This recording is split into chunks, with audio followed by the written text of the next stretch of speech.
ऐसे में भगवान कृष्ण का जीवन चरित्र सहज ही याद हो आता है।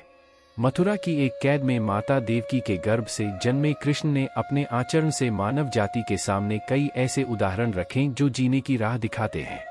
ऐसा ही एक उदाहरण है उनके रणछोड़ बनने का। जी हाँ, एक बार कृष्ण भी युद्ध को बीच में ही छोड़कर मैदान से भाग गए थे, फिर भी शत्रु का वध हुआ और हजारों निर्दोष नागरिकों की सुरक्षा हुई। यह है कृष्ण के रणछोड़ बनने की कहानी। भगवान श्री कृष्ण का जन्म कंस का वध कर समस्त पृथ्वी लोक को उसके अत्याचारों से मुक्त कराने हेतु हुआ था। किशोरावस्था में ही वह गोकुल से मथुरा आ गए तथा दुष्ट कंस का वध किया। कंस की मृत्यु से दुखी उसके श्वशुर जरासंध ने एक विशाल सेना लेकर मथुरा पर आक्रमण कर दिया। इस आक्रमण में उसके साथ शिशुपाल और काल्यवन जैसे शक्तिशाली राजा भी शामिल थे। जल्दी ही सेना मथुरा जा पहुंची और मथुरा की राजसभा में कृष्ण तथा बलराम को सेना को सौंपने का संदेश भेजा गया। इस युद्ध को टालने तथा मथुरा के निर्दोष नागरिकों को बचाने के लिए कृष्ण ने रातों रात वहां से सैकड़ों किलोमीटर दूर समुद्र में एक नई नगरी द्वारिका का निर्माण करवाया।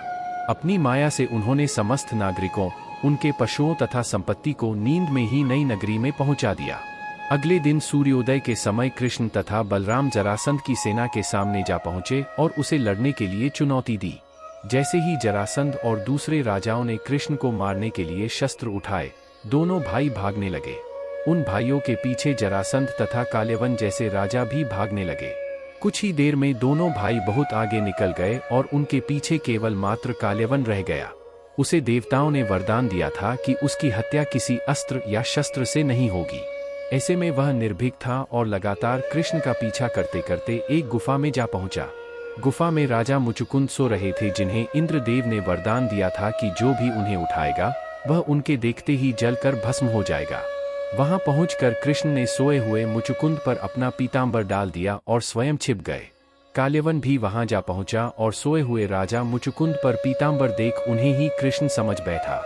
उसने मुचुकुंद को उठाने के लिए लात मारी, जिसके कारण उनकी निद्रा खुल गई और उनके देखते ही काल्यवन वहीं पर जलकर भस्म हो गया। तत्पश्चात कृष्ण ने राजा मुचुकुंद को अपने चतुर्भुज स्वरूप में दर्शन दिए और उन्हें मोक्ष पाने का वरदान दिया। वहीं दूसरी ओर जरासंध और बाकी राजा पूरी तरह से खाली मथुरा देखकर वापस लौट गए। युद्ध से भागकर कृष्ण ने रखा देवताओं के वरदान का मान।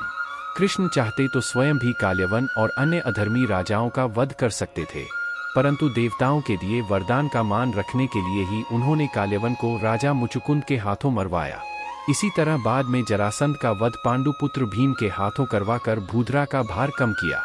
इस तरह कृष्ण ने दिया दुनिया को उदाहरण। इस कहानी के बाद कृष्ण के नाम के साथ हमेशा के लिए रणछोड़ जोड़ दिया।